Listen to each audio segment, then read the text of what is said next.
ऐसा लग रहा है कि सलूम्बर के चुनाव में फिल्मी किरदारों का लगातार जिक्र बढ़ता ही जा रहा है। चुनाव के बाद उदयपुर सांसद जहां मोगेम्बो को याद करते दिखाई दिए, तो आज बारी जितेश कटारा की है। जी हां, वही जितेश कटारा जिन्होंने सलूम्बर के चुनाव में भारतीय जनता पार्टी को एक कड़ी टक्कर दी। अभी तक भी विवादों को वहां दौर भी जारी है, रिकाउंटिंग की मांग जारी है, मगर इस बीच जितेश कटारा एक पोस्ट करते हैं, उसमें भी कुछ फिल्मी किरदारों के नाम हैं।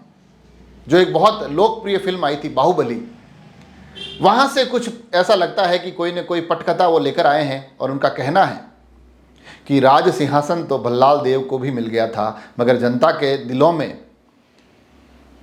बाहुबली ही बसता है। देवतुल्य जनता के दिल में आज भी बाहुबली है। और ये जो लाइनें लिखी हैं, अगर इस फिल्म से तुलना की जाए तो उस फिल्म में होता यूँ है कि जिन्होंने एक नकारात्मक भूमिका निभाई भल्लाल देव, वो राज सिंहासन पर बैठ जाते हैं, मगर बाहुबली लोगों के बीच में राज सिंहासन से दूर होते हुए भी लोगों के बीच में लोकप्रिय रहते हैं, उनसे जुड़े हुए रहते हैं और लोगों के मन में उनके प्रति अच्छे भाव होते हैं। मगर यहाँ जो पोस्ट की है वो किस परिप्रेक्ष्य में की है? राजनीतिक दृष्टिकोण से देखें तो कहीं ना कहीं भाजपा पर निशाना साधा है कि आप लोगों ने को पद तो मिल गया है, विधायक तो बन गए हैं, मगर लोगों के दिलों में भी तो अभी भी जितेश कटारा बैठा है। जितेश कटारा लोगों के लिए जुड़ा हुआ है। कहीं ना कहीं ये बात कहने की कोशिश जितेश कटारा इन शब्दों के साथ कर रहे हैं, अगर राजनीतिक मायनों में देखें तो। मगर जिस प्रकार से वार प्रहार के दौर में अब जितेश कटारा भी बड़े तीखे शब्दों के साथ अपनी बात रख रहे हैं, तो उसके भी अलग मायने निकलते हैं। क्योंकि जैसे ही चुनाव परिणाम आया, भारतीय जनता पार्टी की प्रत्याशी शांता देवी मीणा आखिरी दौर में चुनाव जीत जाती है, उसके बाद से ही लगातार भारत आदिवासी पार्टी रिकाउंटिंग की मांग कर रही है। उसके तमाम नेता कह रहे हैं कि इसकी पुनः गणना की जाए।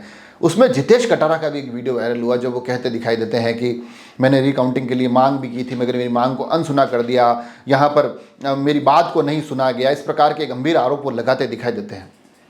तब से लेकर अब तक फिर ये इंतजार किया जा रहा था कि जितेश कटारा का अब क्या रुख होगा, अब वो क्या बात कहेंगे।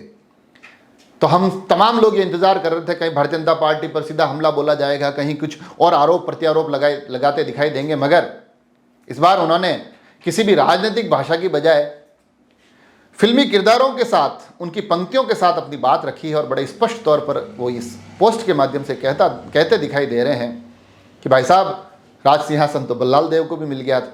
यहाँ भल्लाल देव की तुलना वो राजनीतिक मायनों में देखें तो भाजपा से करते दिखाई दे रहे हैं। और साथ ही कहते हैं कि देवतुल्य जनता के दिलों में तो अभी भी बाहुबली बसता है। कहीं ना कहीं अपने आप को बाहुबली के तौर पर वो इस पूरी की पूरी पोस्ट में दिखाते नजर आ रहे हैं। तो ये जो फिल्मी लड़ाई है, जो सांसद मोगेम्बो को याद कर रहे थे, इधर जितेश कटारा भल्लाल देव और बाहुबली को याद कर रहे हैं, ये लड़ाई भी इस स्वरूप में कितनी आगे बढ़ती है, इस पर भी हमारी नज़र बनी रहेगी। आप लोगों को हर एक खबर से अपडेट रहने के लिए करना सिर्फ ये है कि राजसमंद एक्सप्रेस को सब्सक्राइब ज़रूर कर लीजिए।